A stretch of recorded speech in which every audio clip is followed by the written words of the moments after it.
You may remember the case of Marissa Alexander, who supposedly the propaganda in her case was she just fired a shot in the air when she was dealing with an abusive and violent husband. That's not what happened. She shot a bullet at her husband's head while he was holding their 2 children, missed his head by inches. The bullet hole was in the wall next to where his head was. For no good reason. She was under no attack by him. She actually left the scene of their fight, went to her car in the garage, got a gun, and came back to fire that shot. It wasn't a shot into the ceiling. Ironically enough, the bullet ultimately did hit the ceiling because it went through the wall on a rising trajectory into the other room and ultimately hit the ceiling in the other room.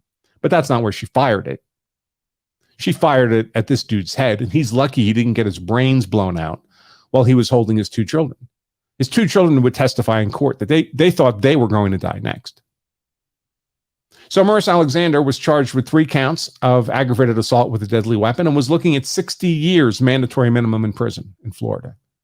But if you believe the propaganda that she's just a victim of domestic violence who was defending herself and merely fired a warning shot into the air, into the ceiling, it looked like Angela Corey was engaged in a miscarriage of justice. She wasn't in that case.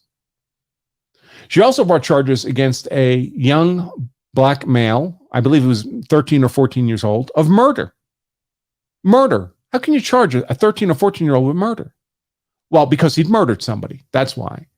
But of course, if all you do is present a child and a murder charge, it looks unreasonable, especially if it's propagandized. Well, she had a problem. So Angela Corey was running for re-election in a jurisdiction with a large African-American demographic, and they were having marches in the street against her. She was going to lose that election. And then the local prosecutor in the Zimmerman case resigned, and a spot opened up. And she saw that she could regain her political capital by championing the prosecution of George Zimmerman, the racist murderer of Trayvon Martin. So she got herself assigned to that job, became essentially the special prosecutor in the George Zimmerman trial, and basically tried to railroad George Zimmerman into a life sentence on no evidence. Now, the marchers in the street by the African Americans in the community, they weren't against Angela Corey. She was at the head of those marches. She was marching beside Al Sharpton and Benjamin Crump. And guess what?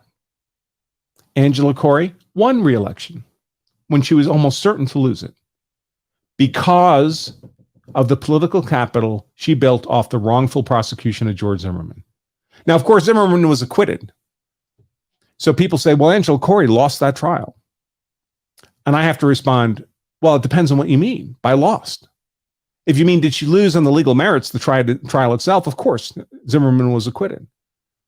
But was that her real purpose in prosecuting Zimmerman? Or was her real purpose the acquisition of political capital to avoid electoral defeat? Because if that was her mission, and I think it was, well, then she won. And that's what happens when you have these politically motivated prosecutors. The whole situation becomes a win-win for them. There's always a chance, no matter how innocent somebody is, that they could get convicted at trial. Zimmerman could have been convicted. There's a 10% chance, at least. A roll of the dice could go the wrong way. Innocent people get convicted all the time. So maybe Angela Corey was thinking, hey, I'll take the roll of the dice. I got some chance he gets convicted. And then I can say, see, the jury agreed. I was right all along. But even if I lose a trial, I'll win re-election. So there's no way to really lose in this case. So that's kind of the political background around this. And people have never stopped building political capital off of George Zimmerman and his persecution, his wrongful prosecution in this case. They continue to do so today, and I expect we'll see a lot more of it this year because we're right. This month is the 10th anniversary of the acquittal. So people have been preparing articles and news reports, and we'll have memories of Trayvon Martin and his Skittles and iced tea and all this nonsense.